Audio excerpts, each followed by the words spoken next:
Hello, everyone.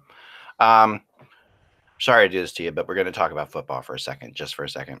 Well, we could talk about baseball. No, there's nothing to talk about, actually. Like we could talk about grass growing or trees growing. But let's talk. We're going to talk about. We're going. I mean, obviously, yesterday was a great. And there's all kinds of controversy, obviously, but wow, 2 games that went to overtime. That was fun. It was fun to watch. I mean, there were horrible calls all over the place. I'm sure I was going to say it was fun to watch, but I can put myself in the place of New Orleans Saints fans. Obviously I've referenced Doug Gilmour getting high stuck by Wayne Gretzky in Game 6 in '93, and that was about. I think that yesterday's non-pass interference call was worse. I mean, it was so blatantly bad. It was a mugging. It was a mugging. It was a mugging. It was criminal. It was I couldn't believe it. And the thing that makes it worse is that apparently the referee tells Peyton tells Peyton during the game that they just missed the call, and Nicole Roby Coleman, who is a former Bill, essentially said, "I mugged that guy." I'm like, oh, geez. I will tell you this, and this is a situation when Peter could answer to this. Pass interferences need to be reviewed. They are in the CFL. And the other thing is the Saints are the ones that really got robbed. But in the other game, we finally have learned why the NHL doesn't have the shootout in the offseason. Yeah. It's because it's fluky, and they should play a full quarter of overtime. Yeah. In NFL playoff football, it's ridiculous that they don't. It's awful. It really is. I mean, that was about whoever won the coin. Whoever won the coin. So there's another thing you could adopt from the CFL. One, pass interference review, and 2, the Rouge Point. No, not the Rouge Point. but the other one is in the CFL in overtime, both teams get to start. And you get to start no matter what, even if you do score. So if you score a touchdown or a field goal, you still get a chance to tie it up, and it keeps going. Now, isn't the NFL? If you got a field goal, they would have gotten the ball back and opportunity times because they had a touchdown. Now, isn't that the college football rule? No, college football, they both start at the 25-yard line now, and they each get a possession and try to score. Okay, which is you go that route. That is like the NHL. Will never end. That is the NHL. That is why the NHL. Like you said, Russ, why not just play a quarter? I mean, these guys are right. Just play another quarter. That's the answer. Even if it's a 10-minute quarter, just something. Well, I think they already are shortened. I thought only during the regular season they shortened it from 15 to 10 minutes. During the 15 minutes during the playoffs. But here's the ridiculousness. And they should go 5-on-5. Okay, that's the other thing you should do. Go 7-on-7. We can have passing drills. Go 7-on-7 passing drills. 5-on-5. It'll end like that. Here's the ridiculous NFL thing. Here's the ridiculous thing about yesterday. Apparently, from the start of the fourth quarter to the end of the overtime in New England, Kansas City, it was 1 hour and 20 minutes, and that was because of all the replays. Yeah. Which I mean, honestly, I know it builds suspense. I know people were watching. I know that a lot of eyeballs came, if they weren't watching the game already, were coming to watch it. But how dreadful was it that it was like 10 minutes of this over replay and over to see if Edelman, make the freaking decision. If you can't make it in 5 minutes, then it should stand. Mike, have you not seen the offsides rule in the NHL lately? Really? You're going to use that as your argument? No, that's true. Yeah, but the offsides rule is easier to determine than this. Okay. Yeah, that one should be changed to plane verticality. Incomplete pass thing is so ridiculous. I mean, I was a quarterback growing up. I was a quarterback through high school. And I'm sitting there and I'm like, there's some things that are just obvious. I mean, the NFL can't get out of its way sometimes. I mean, the one classic play that happened in the Eagles where he made a catch, but no one recovered the fumble. Yeah, and that was totally ridiculous, and just shows you that the NHL they can't get out of their own way, and they're making too many weird rules. Where people who if you play football all your life and you don't understand you can't fumble in the end zone anymore. It's impossible. Right. I've seen 2 offsides reviews in the last week, one involving the Leafs, and there was another one where if the rule was breaking the plane of the blue line, it would have been a goal. And in this instance, it was whether the puck crossed into the zone while the player's foot was still on the ice. And I'm like, You've got those lipstick cameras on the blue line. That should be the determining factor. It will determine whether they've broken the plane or not. It would clear up 95% of these offsides calls. No, my view on that one I've written about is almost like plane of verticality. If you put a line straight up with the guy skating in the air, and if it's over the line, you basically are onside. It's a ridiculous rule. In the NFL, I think they may end up going. I mean, I heard some people talking, add a coach's challenge or maybe 2 just specifically to be used for pass interference for situations like that and have it be reviewable, because that was horrible. But they also missed a call on Goff where he got a face mask as they were driving on the drive before that wasn't called. And then in the Kansas City game, how in God's name is D Ford offsides? I mean, really? I mean, seriously? Yeah, that was pretty great. They win that game. That is like a. Well, you don't think he was offsides, Jan? No, I do, but I'm saying, but that's like I can't complain because they had a shot. They would have had the pick and they would have had the win.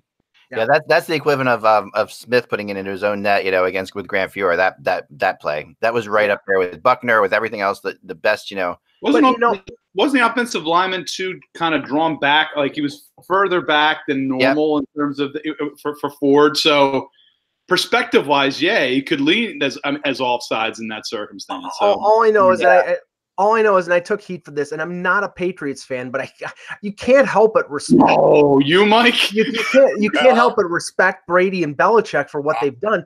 I'm sorry, Brady in overtime, 3rd down and 10, Edelman. 3rd down and 10, Edelman. 3rd down and 10, 3rd down and something more, Gronkowski. Every single time it was 3rd down, he threaded the needle. The guy is the best of all time. How can you not figure out that you need to just keep a linebacker in the middle so they can't throw slant passes? I mean, it's insanity. What's a linebacker in the NFL anymore? Reed didn't change his coverage at all yesterday. That's what I tweeted last night. He never changed anything up on defense and 3rd down. Every single time. Gronkowski beat the guy over the middle also. He ran it in. He faked out and cut inside. It was wide open. That's 3 passes right in the middle of the field. They were slants. You can't stop that on the sand lot if you don't have anybody in the middle of the field. Yep. if you got a good quarterback, you just can't stop a slant pass. It's impossible. And the one pass to Gronkowski that was late in the 4th quarter when they took the lead and then Kansas City came back to kick the field goal. That pass was down the sideline and over the defensive back's shoulder by about this much. I mean, it's just like I'm biased because I'm a Niners fan, a Montana fan, but it's kind of hard to say that Brady isn't the best ever. And I don't take into account the Super Bowl losses because he left the field twice with the lead, and the Giants came back and won both games. 9th appearance for him and Belichick. I mean, no, just they're the best ever. 9 times is like they're the best ever. The funny thing is if New England loses in 2 weeks, Brady will be 5-4 in the Super Bowls. He'll have lost to Manning twice. He'll have lost to. Like Dan said, a lot in injuries. I mean, it's so hard to get to the Super Bowl now. It's ridiculous. So I can't hold a 5-4 record against them. The other thing is, I think the most amazing thing out of all this is in the last 12 years, I believe Mark Sanchez is the only one to beat him to stop him from being in the championship game. That's right. No, Peyton Manning beat him. You mean to stop him from getting? Hang on. Let's destroy the bad narrative that it's quarterback versus quarterback. Quarterbacks never play against each other. Quarterback versus defense, exactly. Exactly. No, defense. Forget about defense now because Rick Foles shredding a horrible Patriot defense last year. It's 9 Super Bowls in a cap era. That is the most amazing part. The bad thing about defense is this. If it goes to overtime, the defenses are so tired. That's another reason why the team who gets the ball first is generally going to win, because those defenses have been on the field so much because everybody's just scoring at such a high rate. And Belichick did a phenomenal job in the first half shutting down the Chiefs, but then everything fell apart. I mean, their defense this year is better than it was last year, and they may not be able to shut down the Rams, but I think they have a better chance this year than they did last year. So, yeah, they probably do. All right, let's start the show. Anthony, Jan, Peter, Russ, in that order. Okay. All right. After me. All right, ready? Hello, Hockey World. It's Monday, January 21st, 2019. I'm Michael Agello. I'm Anthony Majoni from Sunrise Philly Magazine. Peter. Go ahead, Jan. I'm Jan Levine. I'm confused, Peter Tessier. I'm Russ Cullen from Sportsology. At a Mecklin, and we've obviously pulled the goalie today because we've got 6 people out on the ice. And the cold has fried Peter's brain. Yeah, it's cold in New York too, Peter. Trust me, it's cold in New York today. I don't want to hear it. It's like we were minus 38 with wind chill. Talk to me later. Like, well, you're living in Winnipeg. What do you want me to tell you? That's what everyone says. It was -2 here, and I'm like, this is balmy compared to Peter. 11 in Philly this morning, and it was, I believe, -12 with the wind chill. So it was cold. I had to kick the heat up in the house for sure. This is the greatest. This last 5 days has been the greatest chain of events ever for a person who has a backdoor rink like I do, because you went through a 2 inches of solid rain, followed by which, so right before that happened, I was out there killing myself, pulling the liner out from last year, taking the leaves and trees out of there that flown in there. Got the squirrels from who are.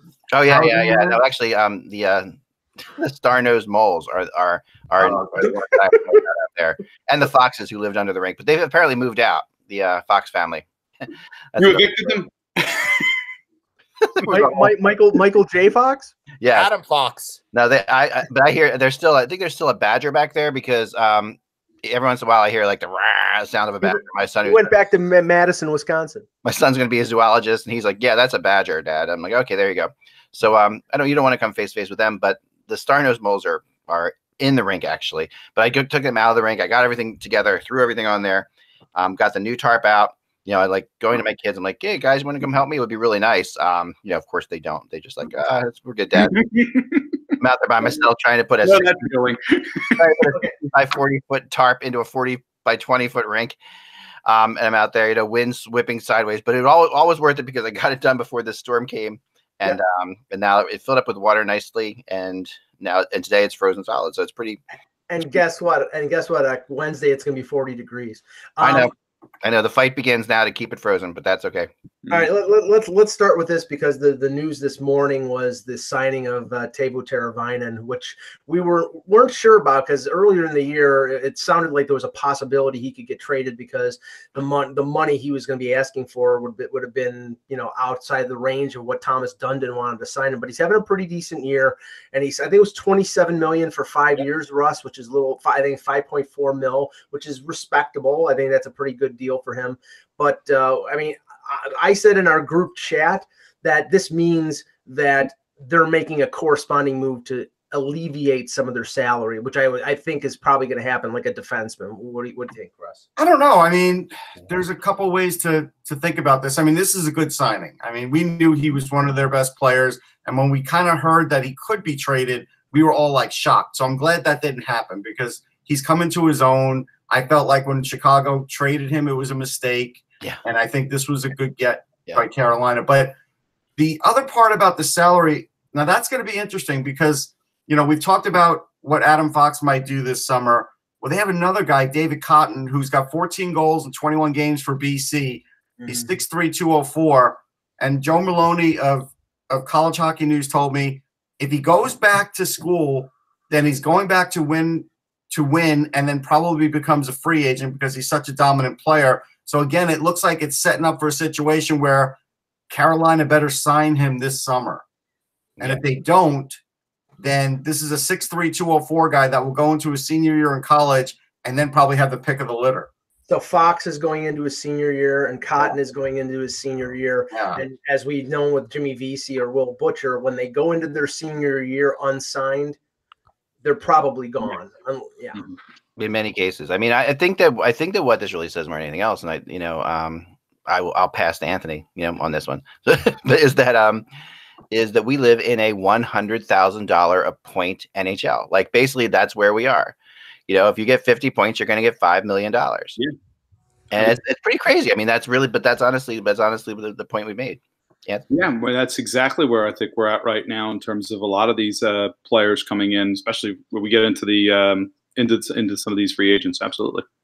It's amazing. I think taking a look at the team, I know, Mike, you talked about freeing up salary, right? So you got Hamilton at 5.75 mil for next year and the year after. Slavin at 5.3 million through 24-25. So they're not moving. Falk at 4.833 million next year. Right. Ahan at 4.55 million through 21-22. and especially through $4.025 million through 23-24. And they also have to re-sign Aho, and I'm going to be quite interesting to kind of see what kind of numbers Aho gets. Right. Yeah, and I'm guessing it's got to be $8+ million a year.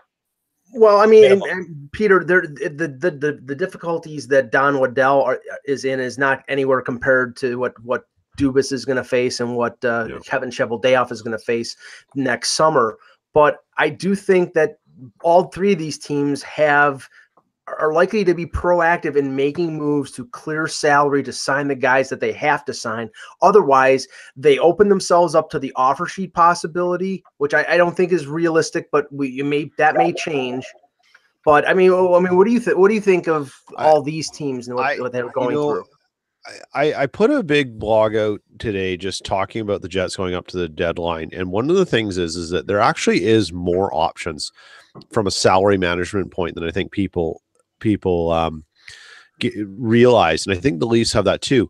One of the things is that particularly with the Leafs and the Jets, because they're in similar situations with two huge RFA deals coming up for Patrick Laine and Kyle Connor and Austin Matthews and Mitch Marner, is that with those teams, they have other options where they have maybe have an expiring contract or someone from within that they can take a risk on as a short-term fix before they have to do drastic measures. And I think for the Jets, their interesting variable is Tyler Myers is a free agent. They could buy out Kulikov if they wanted to. Right. And they've got Sami Niku seems to be getting the trust. So of the coach. So there's these variables here that come into play that say our pipeline is producing enough that we can maybe take a calculated risk now. But I see it more as happening how the teams look at things for the trade deadline, because they're both teams that want to take a chance right now while they have the cap space at this deadline. Mm-hmm. And I think both Kyle Dubas and Kevin Cheveldayoff are going to take and this is a Cheveldayoff quote from about 6 years ago. It's win at any cost, not win at all costs. And they will take a look at any cost to do it, but they won't spend all of it to do it. And I think they have the luxury of that. And what's that? It's changing since then, though. It is.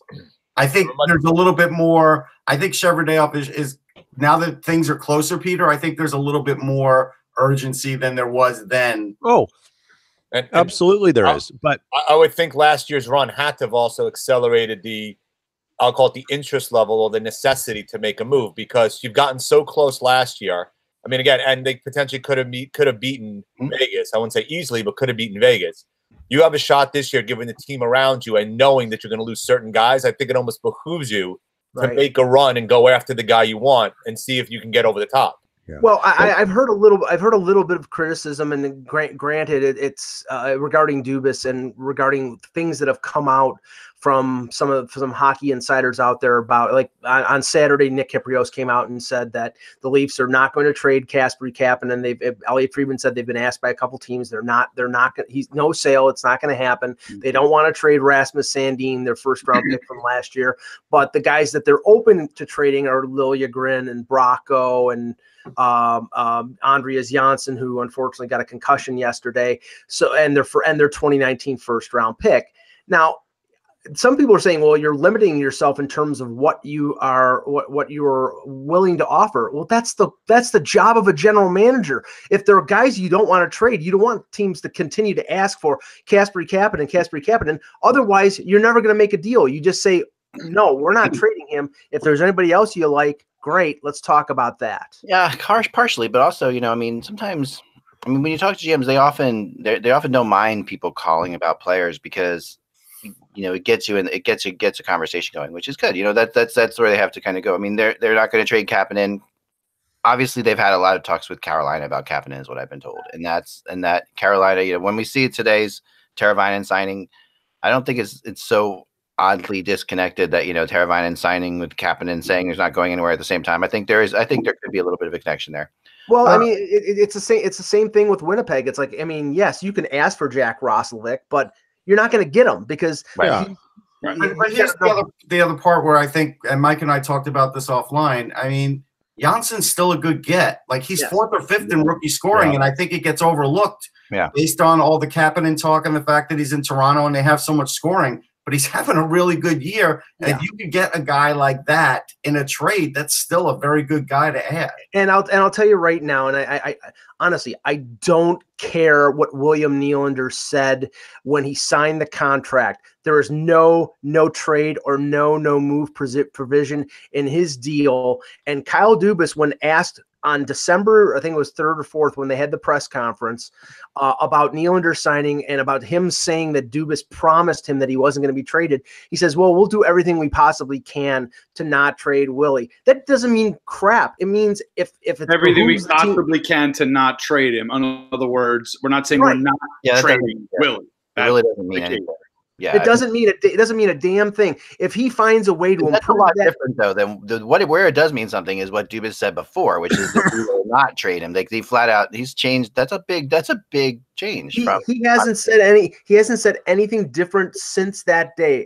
He has not said, the first day he said that we are not trading him, no way, shape, or how. Now he's saying no. He never said that. The day of the signing, Nylander said it. I was in the media scrum, Ack. Yeah. Dubas said we will try our level best, or we're not looking to trade him, and we were hoping to keep him as long as possible. He did not say definitive. I am not trading him. So all this stuff. You don't box yourself in. You don't box yourself in like that.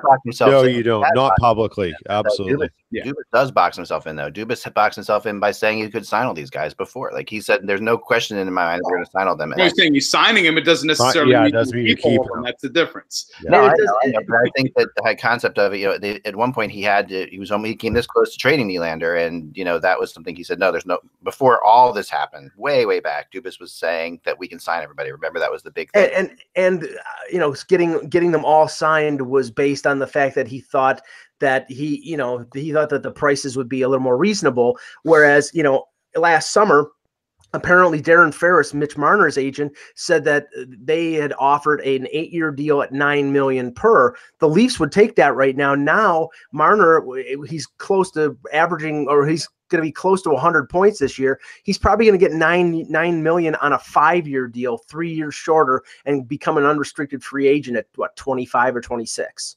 Right. What's going to happen? The year that the cap stops going up, this will turn into like Major League Baseball, where the top guys get paid and the bottom guys get paid, and the middle guys will be waiting until like the season starts to get a top. You mean Machado right now have gotten paid, right?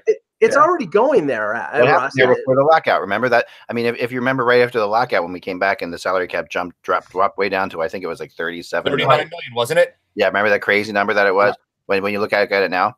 The salary cap is like the tax code. The middle class always gets screwed. Yeah, back then that's what the players were all complaining about, because the players had sat out a year trying to get everything together, and now a lot of them realized they were going to be shut out from the whole thing because of the way it went down. So, yeah, that's always been a problem. I mean, I think I do want to switch to for a second to what I'm writing about today, which is Matt Zuccarello, who is very, very available out there right now, and a lot of teams looking at him.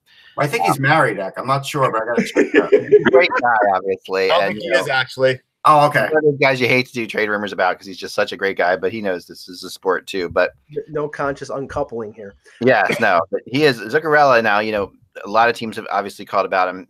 He wasn't playing very well. Now he's playing a lot better since he admitted that he wasn't playing well. And now the two teams that it seems like basically a 2-team race that I've heard, which is that between Dallas and Calgary. And the thought of him on Calgary is pretty scary, I think, for the Western Conference, because that's a serious. I mean, Zuccarello's also been a good playoff player, so remember that's also plays into this a lot. So I think Peter, I think Calgary that would be a move. That would be something. Adding Zuccarello. Yeah. Sorry, cool. Yeah, I would. I tell you honest truth, I'm not sure Calgary needs to do much, and they are playing such insanely good hockey right now, and that roster is just flying along. I'm sure that there's a few people who are a little more a little more detailed on the Flames, who could say there's room for improvement, but I think it's just, you got to make sure you don't upset the balance, because watching them play hockey is pretty crazy right now. I mean, they're probably like, if you had to pick a final right now to go head to head, I think Calgary's the best team to come out of the West that could take out Tampa. Well, I'm not ruling out. I'm not ruling them out in terms of adding a forward because they could very easily do it. But I still think before February 25th they're gonna add a goalie. And it may not be. I think that's the bigger concern. Who are you adding? Jimmy Howard. Put it this way: are you starting Jimmy Howard right now over David Rittich? No. You're going to go with Rittich, but but something could happen where that changes the same way it happened for Martin Gerber, right? Like you need a plan B. I mean, it's like I know that everybody's sick and tired of me talking about the Leafs defense, but you saw what happens if one defenseman is sick or injured. They played Martin Marincin yesterday because of Jake Gardner. That's a lack of depth. And I think that, you have Gillies, you have Parsons. Neither one of them are NHL proven. Mike Smith is long in the tooth and doesn't look like he really has it anymore. They have a legitimate chance to win the Stanley Cup. So that they add themselves a good veteran, a number 2, or a guy who could be a number 1 if Rittich fails, then I think they improve their chances exponentially. Is Monahan not the most underrated player in the league right now? Like in my mind, he's one of them. Always got to be one of them. In that. He's one of them. I saw. I'm not an analytics guy necessarily because I'm not. I get it, but they don't really play into trade rumors too often, so I don't pay as much attention as you guys do. But I saw one the other day that just about all the players and that had Monahan just so up top on charts on these things. It's just insane.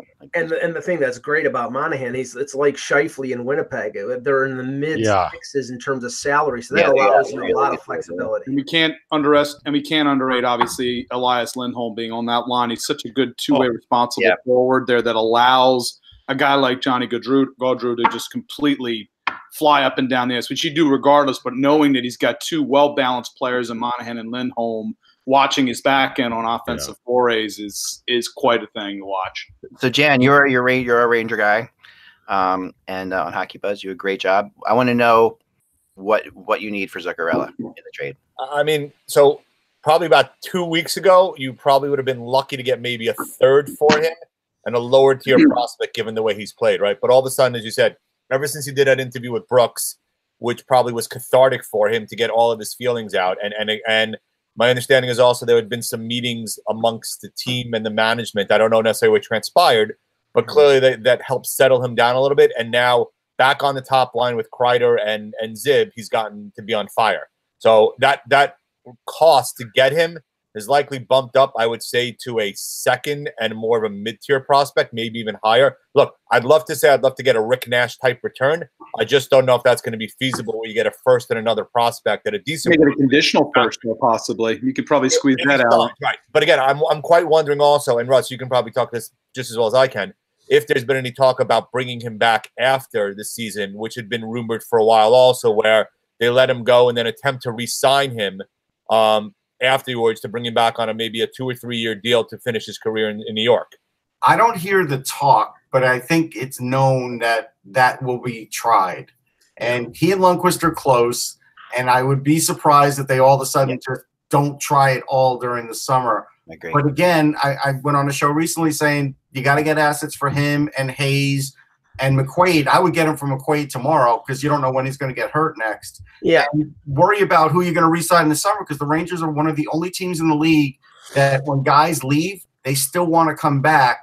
Yep. They don't have to worry about guys that once they leave, they're out. They never come back. So would you say like a conditional, like second to possibly a first if they go deep, and a guy like Shillington, something like that? I don't even think you could get Shillington. I don't know if you can get Shillington. Second. I think it would be one, or I think if you could get Shillington, it would be just Shillington. Okay. So in terms of my view on McQuaid, I don't disagree with you, Russ. My only argument on that is he's actually settled down Brady Shea tremendously since he's played with him. Shea has actually looked inordinately better lately. Still has a lot of weaknesses to his game, but I'm one of those that like to prolong that for a couple more weeks. That maybe that Shea. Well, I'm talking about the deadline. I'm not talking about tomorrow. But I mean, I am talking about tomorrow for the injury factor. But know they're not going to do it. Well, and we've discussed the Hayes thing ad nauseum ad infinitum, and I have different views than most people do. I'm one of those that wants him to be re-signed and to stay. But again, I think Colorado is going to be a team that's going to go after him very heavily. I don't think Nashville, as long as Turris comes back healthy, I don't think they're going to make a run. But I think Colorado is going to make a run. I know, Peter, we've talked about Winnipeg a couple times. Could use a guy like Hayes also, just a matter of whether or not they're willing to give up. Jen, you have to take the assets, and I'll tell you why. The Rangers, as much as they're trying to win now, and they're a team in that NHL gully. They're not going to be able to get out of it with what they have, and they could easily drop down if they lose these guys. They're better off dropping down because unless they make big moves in free agency, like let's say for some reason they don't make free agent moves next year, well then if you kept Jimmy Hayes and didn't get assets, you would be kicking yourself every day of the week. If they don't get one of Panarin or Stone or maybe even Carlson, I think we'll all fall over in shock. But but what if they don't? Assume that given the rumors, but look, it all depends what Columbus is going to do also, because who knows what's going to happen with Panarin and Bobrovsky as well. Well, I'll give you another team maybe that could be in on Hayes, and that's Anaheim, because I mean they're still in it, and Kessler might be out for the year, and they need. I mean, they got Derek Grant back to play fourth line center. Hey, you got a goal the other night, Mike. No, I know, but he's a fourth line guy. I'm just saying they need somebody besides Getzlaf and Henry to play up the middle. Let's touch on this though, and I know that you mentioned it on, I think it was yesterday's blog, about what's going on in Ottawa. Yeah, and the report that came out this morning regarding Duchesne is like they're talking contract with Stone. They talked contract with Duchesne. Pierre Dorian went to the West Coast to talk to Pat Brisson this week. Apparently the offer that they made was 8 years at $8 million per, which is respectable. But Duchesne apparently is asking for over 9, like 9.5 for 8. If it's that, he's getting dealt. Yeah, I think he is too. And it's a tough spot for Matt Duchesne to be in. You know, and it sucks because, you know, again, like these are great, these are really good people. Like Matt Duchesne's another good person who's been through I hate writing Matt Duchesne rumors. I hate writing, and I'm writing them again. Like I've been writing Matt Duchesne rumors, it feels like, for 5 straight years, right? So I thought finally when he went to Ottawa, that was done. We're done with that, you know. But yeah, I think you're right. I mean, he just had a baby, you know, so he might be. There's part of, and he is the kind of guy who does go off of a feel, right? He has a feel thing to it. If he's getting a good feel out of Ottawa now, that's the big question, right? Who's getting a good feel out of Ottawa? It's a tough place to get a good feel out of, because you don't know where they're going to play. You don't know if they're going to move to Quebec City. There's all sorts of things. When you're signing 8 years, you're really putting yourself. Yeah. You could go anywhere. Yeah, You're committing to 8 years of what the Senators are, and right now the Senators are not a positive experience in any way, shape, or form, and that's a lot of faith to put in. But it's also your agent's job to make sure that if you turn down 8x8, right, he's got a plan B too. Sure. And he's got to make sure, and that's the other side of this, is what's the agent saying? What's he understanding in the market? Right. What's he heard? Who's expressed interest? Because we all know what happens. And go from there.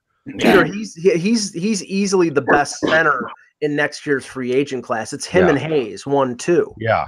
I mean, Panarin, you got Panarin out there as a winger, and Stone possibly, although it sounds more like Stone's going to get locked up than Duchesne. But right now, I mean, Duchesne would be the number Stone one. Gets locked up, he's going to get $10 million, Mike. Are they really going to pay that? Yes, they're going to make him. Apparently, they're going to make him captain, and he's going to. They're really pushing hard on Stone. Yeah, they definitely are. So are they going to give him a drop date also, that if he doesn't accept, they're going to deal him as well? Well, I think that's why they went Duchesne first, because they'll know they have to deal him. Right. Well, they think it makes. I mean, they obviously sign one, the other becomes easier to sign because they have a skilled player to play with. That's what it comes down to. So. Are they going to offer Mark Stone $80 million? I don't think so. Yeah. I think they are. It doesn't make it. It doesn't. Why didn't they give it to? Well, Erik Karlsson wants to leave, but I don't think they're offering $80 million. I don't. Because Erik Karlsson wanted to leave for sure. There were serious issues in Ottawa with Erik Karlsson's play. Like, they really felt as if he was on the downside. You know, they really did. And where Mark Stone is obviously not on the downside. No. But again, the same issue applies to Mark Stone. If you're going to commit for 7 to 8 years in Ottawa, right? The first question I ask them is, what is your 2-year plan? Because we know this year there is no plan. They don't have a draft pick. They don't have anything to do anything. So if you want me to sign on the dotted line, what's your 2-year plan? What's your 5-year plan? And what's your 10-year plan? Because I need to know where you plan to be in 5 years. So the next 3 that I sign for, I have at least a hope that where you plan to be and how you're going to get there aligns with where my career wants to go.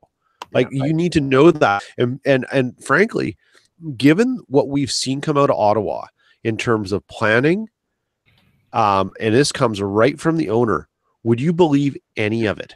I wouldn't take anything Eugene Melnyk sold me, and I'd run to the pawn shop, to Pawn Stars, and get their experts to come in and view and see if it's real or not. Because there's nothing he says that passes the sniff test in any way, shape, or form. All right, I think the problem here is, like, Gustafsson will be the goalie, right? But if Stone's looking at this long range, it's going to take him a couple of years to really be something in the NHL.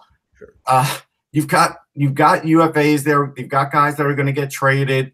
He will be making 10.5, but who's around him? I mean, Bobby Ryan will be there just because Bobby Ryan's going to be there, but who's really going to be around him? That's why I'm kind of iffy on this whole thing. I mean, Russ, they're gonna trade Dzingel. They're gonna trade Dzingel. They're gonna trade either one of Duchesne or Stone, because they can't. If they sign one, they can't let the other one walk for nothing. There's your ticket to getting a first-round pick back. I mean, but they also can't like completely dump, because unless they want to give Colorado Jack Hughes or Capo Caco. I mean, here's what I would have thought by now. I would have thought by now Cody Ceci would have at least gotten a decent offer. Instead, he's probably going to get a bridge deal if he doesn't get a decent offer. He already got a bridge deal. I think he could get traded. I mean, but he's an RFA. They're not going to trade a good defenseman. They're not. Are you viewing Dzingel as not a guy for the future as well? Because he is an RFA. It's not like you're giving up a guy who's a UFA that you can't bring back. I mean, I know Tierney's played well this year, but it seems kind of odd to give up a guy who's had his second fairly good year in a row, and probably is not going to be that expensive as an RFA. Yeah, that's true. That's and in 2021, Thomas Chabot's an RFA, and he's probably not accepting a bridge deal. No. I want to throw something out quickly that I saw that I thought was interesting. Okay, my interesting stat for the day. We all talked about how Tampa's dominance is crazy, right? They're 36, 10-2, right? Is that that's the latest thing I have? I'm not sure if that's right. Exactly. Is that wrong? No, it's close. Yeah, it's close. I mean, I'm firstly looking on sharpsports.com because I was trying to compare it to a year ago. So let's just say this: after 48 games, they were 36, 10-2. You know what they were after 48 games last year? Nope. They were 35, 11-3. Yeah, and then they had. I'm sorry, 35, 11-2. Yeah, they struggled with the second. One more win this year. To me, here's the difference between this year and last year. Vasilevsky missing time. Yeah.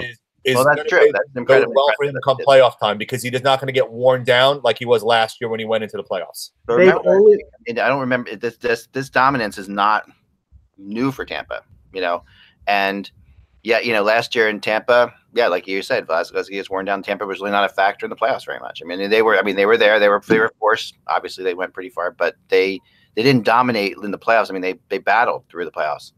So yeah, they had an easy first round in New Jersey, and then Boston was tuckered out after a 7-game series against Toronto, and then they came up against Washington, and I think Washington, they had more muscle. They had Ovechkin and Kuznetsov scoring the light, and Holtby was great. So I mean, I'm not saying it's going to be a walk for Tampa Bay into the Stanley Cup final, but again, Washington and Pittsburgh are going to meet in the second round more than likely in the other division, and they're gonna play Montreal or Buffalo or the Islanders in the first round. And I think although the Islanders are in first place right now, so I don't think that's going to last. But I want to talk about that though. I do want to talk about the Islanders for a second because it's obviously impressive. The big win over the weekend, with Trotz returning to Washington, that was a great game to watch. It was just one of those like classic hockey games. I mean, the Caps have been struggling. The Islanders are playing well, so it all sort of came together for the Islanders. But and we've debated about the goalies, and Robin Leonard's the first star of the week this week. Yeah. So it's hard to debate how good he's been. I'm still a Grice guy, and we talked about that. I still think that push comes to shove, I want Grice. But nobody else. Nobody else is. Russ, he's just never changing. You can sit there and laugh at me about it, but that they have made these. It's so funny how they've done a great job of splitting them. I mean, Grice wins. Grice shuts out the Capitals in that 2-0 game. I mean, it's like there's not much of a split anymore, though, Eck. There is a split. There's still. I mean, they're split to the point where they have made. I mean, Grice has made one more save. It's a crazy amount. No, but that's not. It's nuts. The fun part's going to be is what I don't get it. Why? I mean, I get it. Okay, you can right? My head hurts. You can make an argument that Leonard's had a better. I on the Grace Hill. Right. Come on. Somebody just get him a Grice jersey already, please, so we can put it in the back of the.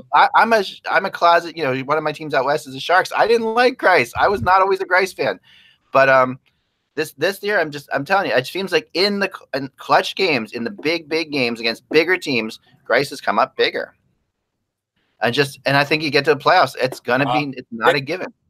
Give the defense a little bit of credit. I think they've given up 50 shots around the last 3 games in total. I kind of give a little bit of credit to the defense also there.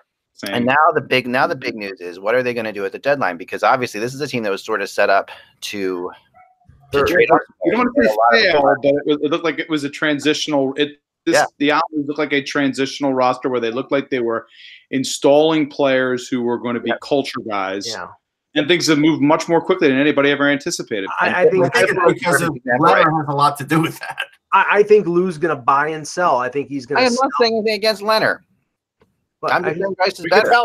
Eck, I just want to let you know this. I'm going to divulge this to you, and I may need to change my vote. On my midseason vote, I've got Leonard on there as a Vezina candidate, as my third one, and I've got him as the #1 guy for comeback player of the year. But I think I might be changing that now. God, Russ.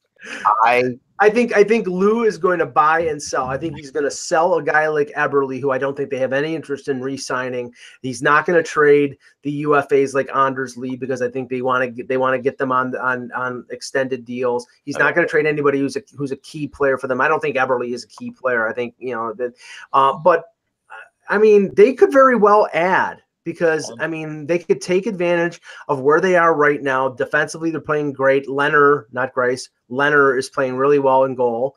And they're getting balanced scoring. So, I mean, if they go out and get Matt Duchene, which has always been a long time rumor about him going to the Islanders, if they get Matt Duchene to add to Nelson and Lee and Barzal, I mean, that they could be a really tough out. Here's the dilemma, though. The dilemma for the Islanders is, even though they'll be making more money, playing more games on the island, they're still not going to be making the bank that they're budgeted for. And Ledecky always said, until they get the new rink, he's not going to spend all out like a lot of other teams do. But yet, he's either going to have to give Anders Lee like an $8.5 million contract for like 8 years, or Anders Lee is going to go and test the market. Yeah, so he's got to sign Barzal too. He'll get Duchene money. So interesting. Brooks wrote a couple articles the last couple of days. So one obviously is on the arena. I think you guys may have covered it. Is where do they play if they make the playoffs? Where are those games going to be played? We covered that before Brooks did. Right, and I'm saying is, but he also talked about in the paper saying that it's $1 million a game potentially in terms of revenue based on the suites at the Barclays, which they don't really have at the Coliseum right now. Secondly, he wrote a good article about Lamoriello's history with the Devils, about jumping the market. So it wouldn't be shocking after the All-Star break if you see Lamoriello, depending on how they come out of the break, trying to make an early deal to get somebody. But as you talk, Nelson's a UFA. They're going to have to re-sign him. Eberle, I think, is going to be gone. I don't think Nelson and Lee get re-signed. I think they're losing one of them. But it's going to cost you. It's not going to be $3 million a year. It's costing $5 million a year probably right now. You could look at Teravainen money for Nelson, which I'm not sure if he's worth that kind of money, but that deal could set the market. This is really not Lou we're talking about. This is more Ledecky based on what he's actually going to spend.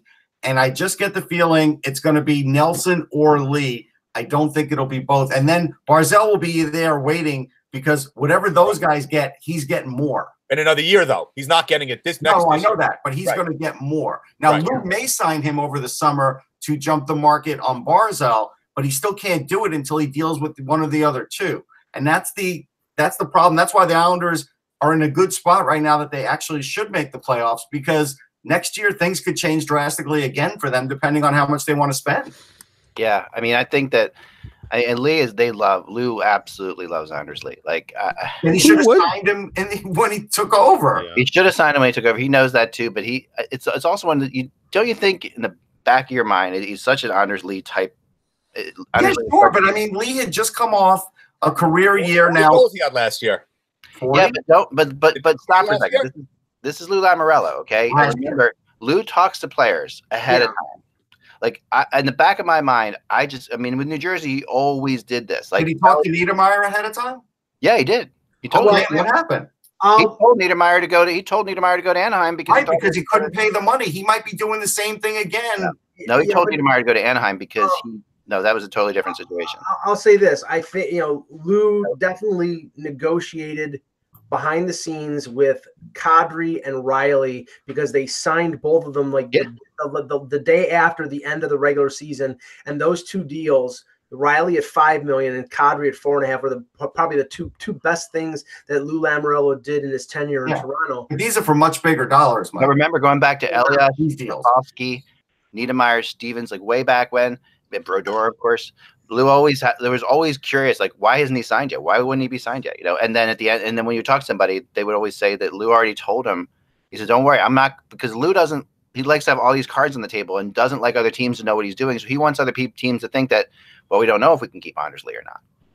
He wants that. He wants that to be out there. That's the way he plays the game. That's the way. Anders Lee's going to get 35 goals this year, 30 goals, and he had 40 last year. And so, like, I think maybe Lou was hoping that he wouldn't get 40 again. So maybe he won't get 40, but he's on pace to. If he gets 40 again, this will backfire on him. Yeah, I don't think he's getting 40. Well, I mean, he's got 18. He could. He gets hot. I recently saw on the Athletic, you know, which I finally broke down and subscribed to a little while ago, which is good. You know, great stuff on there. I saw the Hockey Writers do the USA potential USA teams for the World Cup of Hockey, which we know isn't happening now, but whatever. They were putting down the USA team, and the most fascinating thing about that is there were 6 guys. You know, Burtonside, one of them, the other guys that they have on there, none of whom put Anders Lee on the World Cup of Hockey team for America, which I think is crazy. Is absolutely insane. Like that is if he's not on that team, yeah, isn't it? I mean, it's ridiculous. I mean, he is. If you watch him play, Anders is a Swedish name, and they all missed him. Yeah, he's a Swedish American from Minnesota, but whatever. Yeah, you know, it's everyone's. I mean, listen, Minnesota is Sweden in the United States anyway. So. Right. Norway, actually, is how they like to refer. Finland. The children are good looking and the women are healthier. How's it go? I forget the old Garrison. What is this, Fargo? Let me ask Anthony, because the name of Radko Gudas came up on the weekend regarding potential interest from among other teams, Toronto, and we know. I think we can feel pretty safe in saying that Wayne Simmons is getting traded before February 25th. No.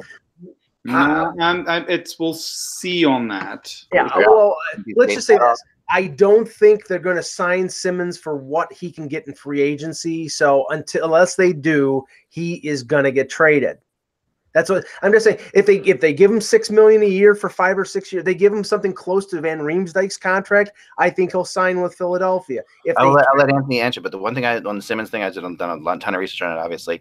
The one thing I can tell you, and I'm sure Russ and Anthony know this as well, but Simmons' thing is all about term, right? It's all about how long. That's been the case the whole time. Right? So it's not, you know, the numbers. Some of the numbers being thrown out are a little bit high, as long as he just wants 8 years, you know, which is. He wants to finish his career in Philadelphia. It's been stated for a while that that's what he wants. Now, in terms of Gudas, the question is. Hang on, no. One more thing, I want to follow Anthony with it because it's important. Okay, he does want to finish it in Philly, but Philly, if they give him 8 years, it'll finish before the 8 years, and that's why they would never do it.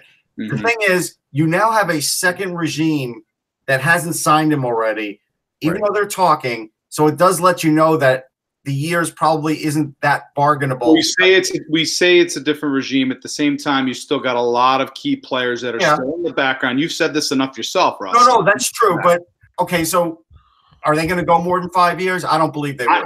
They have to come up with some sort of I think that if it's going to happen, I don't believe 8 years is going to be the agreed to contract, unless the cap hit is. I'm not even sure they would go 5. Do you think they would go 5? That could be I'm not sure they would, but that there has to, if there's a medium in between that could satisfy both sides, I think 5 years could potentially do that. All right, in terms of Gudas, there's 2 things. One, I'm not so sure that the current management group is willing to trade him, because I know that all the talk when they got rid of Ron Hextall and then eventually got rid of the head coach, that there was a crying need for the return of not the Broad Street Bullies, but the more aggressive tinge of the Flyers. And Gudas is that. And I don't know whether I buy the fact that they will trade him with a year left in his contract, with him being one of the few guys who I think plays with physicality. It's a bit of it's the physicality. It's the fact that he provides an element on that blue line that they really don't have for the rest of it. He's 28 years old. Right. And it's a team that really, again, needs to have a veteran that's still on that back line, needs a veteran influence back there when there isn't one obviously available to them, you know, in trading or even going into the offseason that has that buy-in that Gudas that has. It gets very difficult. I think Philadelphia is going to have to be really wowed in a trade offer for them to move on from Radko. Of that, I'm convinced at this point. I think they see him as a piece that they'll hold on to transitionally. He's played much better. For all the struggles Philadelphia has had, I think Gudas has been much better. Even the puck on his stick, it's always running joke between Russ and I has always been that, when the puck's on Radko's stick, it's all fast because he thinks it's a hand grenade. Yeah.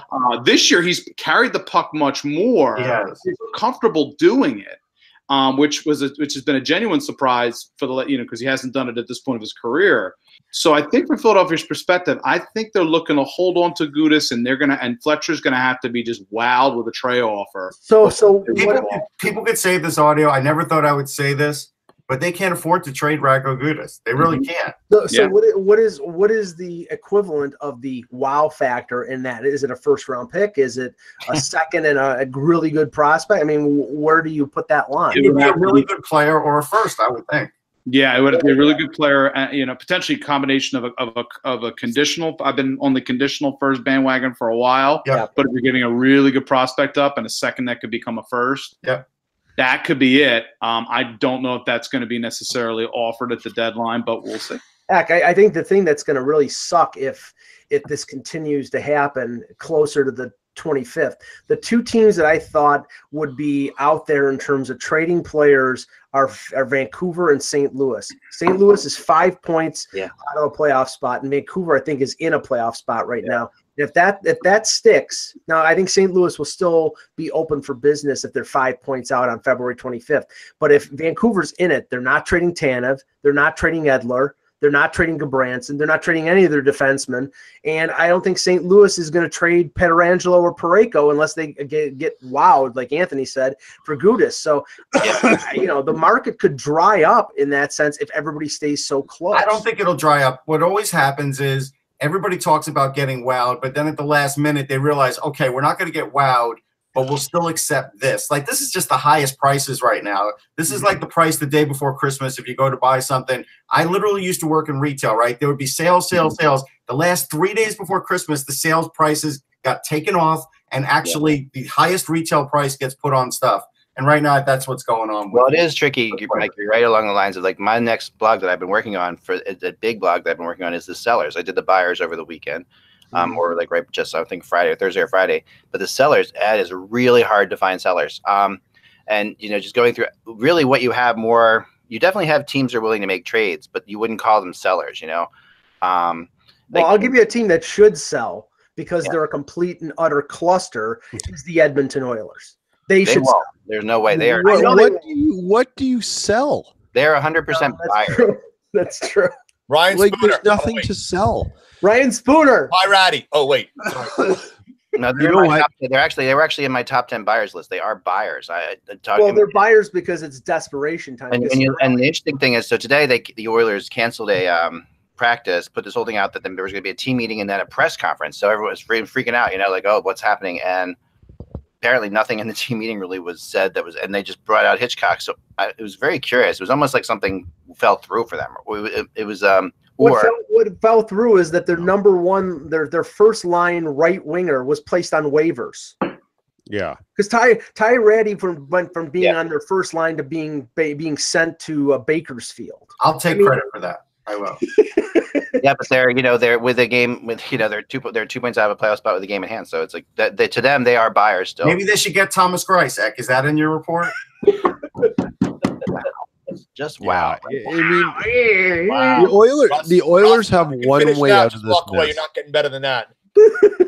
There's only one way out of this mess for the Oilers, and it requires going to the owner, and it says you have to spend more of your money to buy out the problems that exist here. And the last person who needs to do that is Peter Chiarelli. It needs to be Bob Nicholson, and he needs to then fire Chiarelli, and he needs to find a GM who can put a plan together that gives them and that's the only way. If Daryl Cates is a shopping list for the summer right now, they're going to be buyers. They are. They have nothing to sell. They're trying to get Parayko. They're trying to. They do have things to sell. It's just, you know. But Russ, they have no cap space. Yeah, I mean, if they could trade Yamamoto, I mean, I wouldn't do it, but they could. I mean, okay. Well, Russ, that's exactly what because they're the Edmonton Oilers. If they're trying to get Parayko, you know, does that mean that they're going the other way as a Darnell Nurse or a young prospect like an Evan Bouchard or Yamamoto? I mean, Bouchard would be a huge mistake, but Bouchard's I think a no touch. He's in no touch, but he's. I mean, you don't know. I mean, because they are that desperate, they may have. They don't have a whole lot. They may have to move him if they want to do something. But I would not touch. I would not do that at all. But you know, really, it's hard to predict what they're going to do. Name me one forward on the Edmonton Oilers who's in the top 9 of a current playoff team. One forward other than McDavid, Nugent Hopkins, or Draisaitl, who's in the top 9 of a playoff team right now. Maybe Alex Chason, and that's about it because he's having a good year. And he's not one, really. And he's not that great. He's just that's your problem. Yeah. You have to get rid of this crap and find something else. And here's the thing. If Edmonton is such an Arctic wasteland that no one wants to go to, how on God's green earth can Winnipeg retain players then? You know what? It's not that it's an Arctic wasteland. It's that the organization is as rotten as a 90-day apple through and through. It's filled with incompetent fools. Yep. And Ken Hitchcock is letting his legacy go down the toilet because he decided to hitch his star back to his hometown place that he grew up next to for all the wrong reasons. This isn't just like the whole TSN series oil change. Yeah. You need a new transmission, a new dashboard, a new computer, power windows, rear differential, engine, and probably tires, because it's so messed up in so many ways. And you can't do that without actually changing things. And the Oilers don't change anything. They recycle bad ideas with new people doing the recycling. Here's going along the lines of what you just said, Peter, in terms of clearing out a bad contract. If they decided to eliminate the mistake that is known as Milan Lucic, he's got 4 more years left in his contract. The cap hit on a buyout would be over 8 years and $12 million, a little over $12 million spread over 8 years. That, again, is a symptom of it being a complete and utter cluster in Edmonton. They don't know what they're doing. The only thing that they have is the best player in the league. And if I was him, I'd ask to get the hell out of there. He's not asking to get I know. I mean, I know he's not, but I'm just saying, if I was him, not yet. Give him a couple. Give him about 2-3 more years of this. We'll see, Russ. Yeah. I don't know. If you get one career, you get one shot at this. You don't get to be 24 again. You don't get to be 25. You don't get to come back in your next career and be Connor McDavid again. This is your one shot. If I'm his advisor and agent, I'm on the phone with Sherrill. I'm on the phone with Cates and Nicholson. And I'm saying, what's your plan? Or he wants out. And you know what? You already paid him $13 million this year. He doesn't need to. He can walk away from this game and not make any money.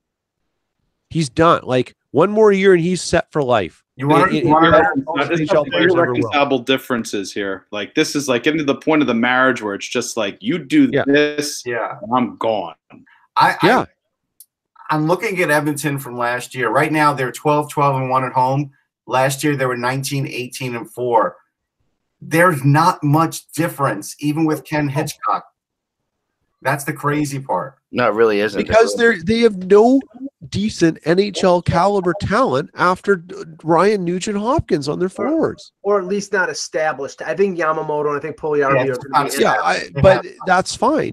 But those are the guys you bring into a strong organization that is built to absorb the youth development program and problems that come.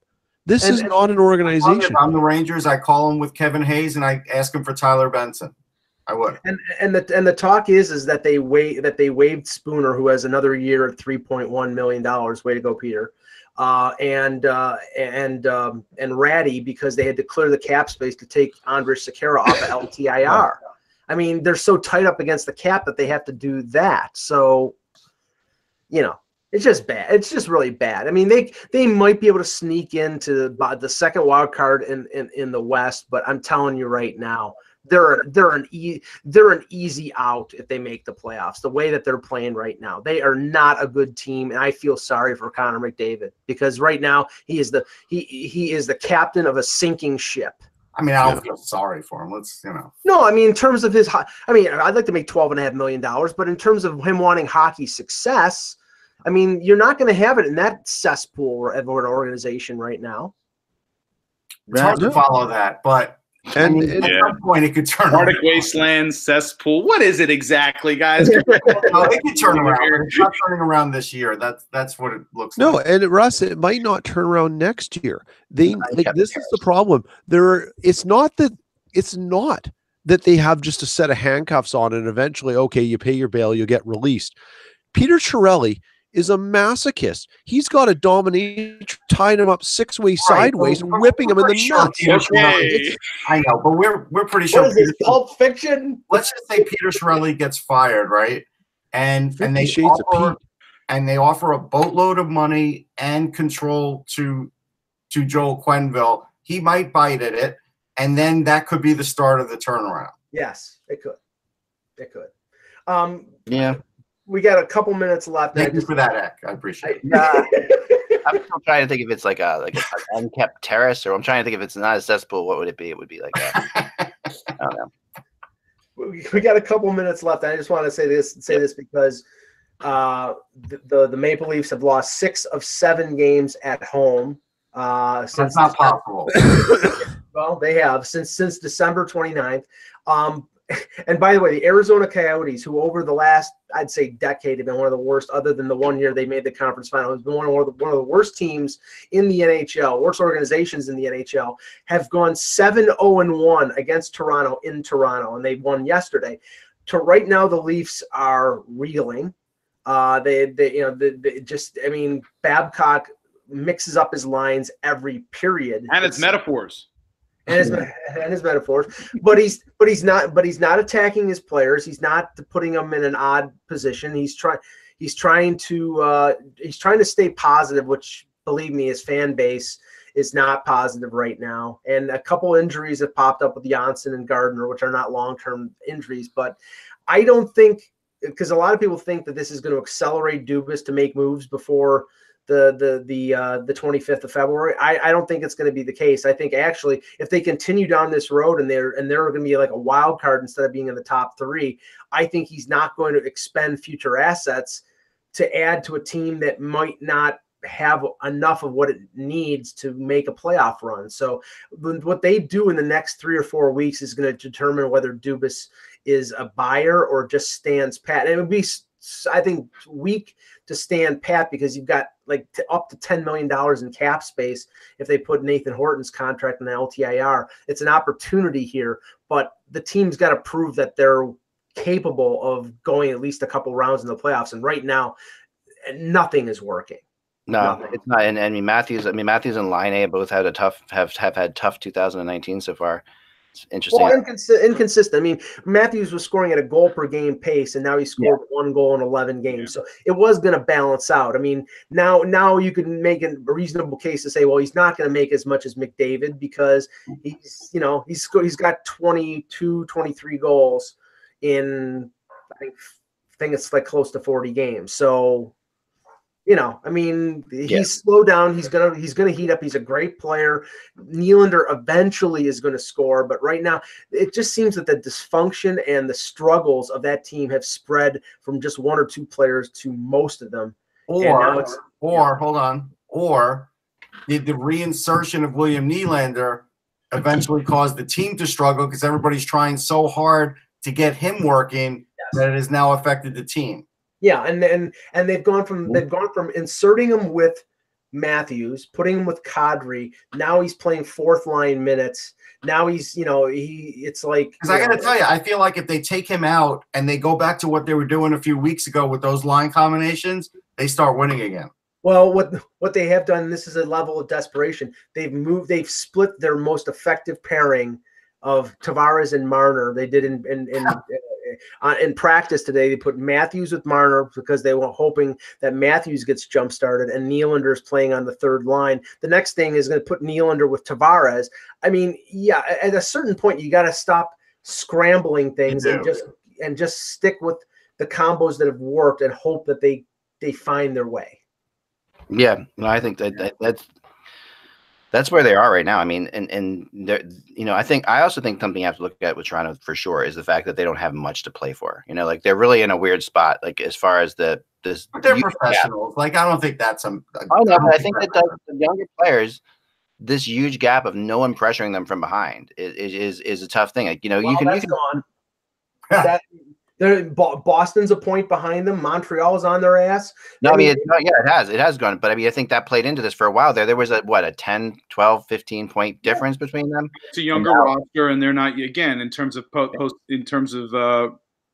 that's something that is not that unheard of with a young roster in terms of assuming that, we're so far in front that, we're not going to get caught. So the guard gets let down a bit. And then all of a sudden, before they know it, the trap's sprung. Yeah, no, it totally, absolutely. I do agree with you completely.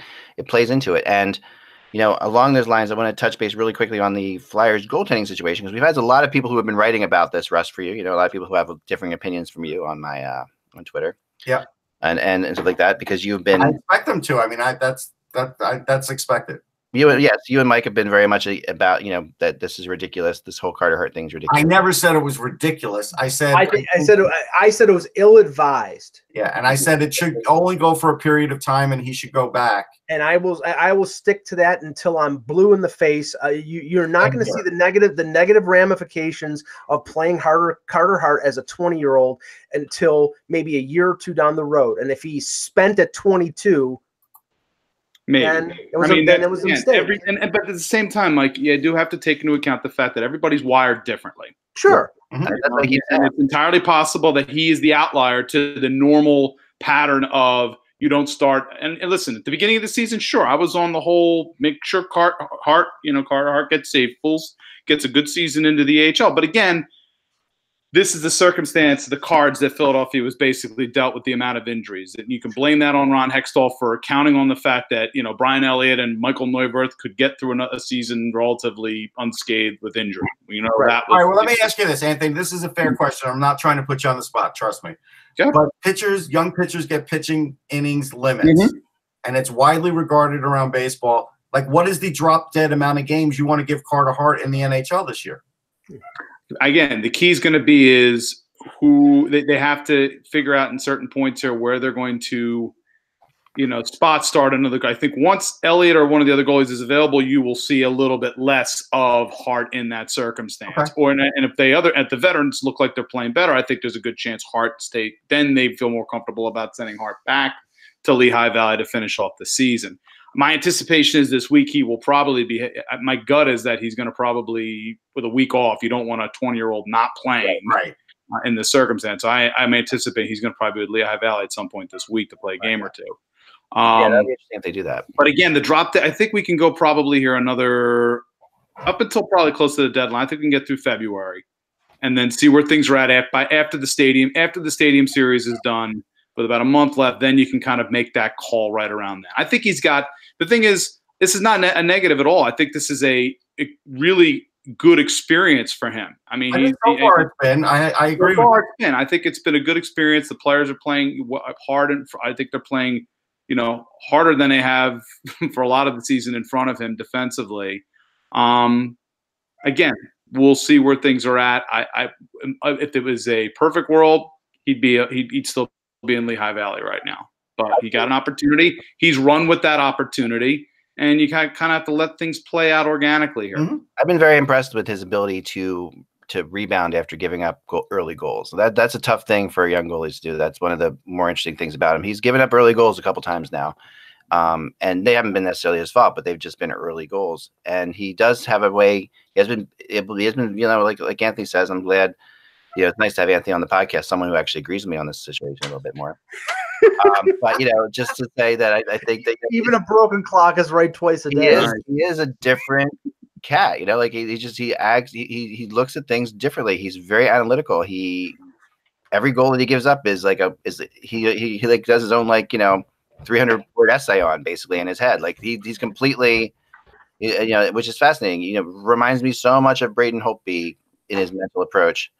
You know, and I know they've even worked with the same people in the background, but yeah, there's no question that there's a lot there, and I don't think this is hurting him at all. And the Flyers, you know, it's helping the confidence of a lot of the younger players to have him back there. For whatever reason, they're playing for him. They're playing better. They, you know, they do.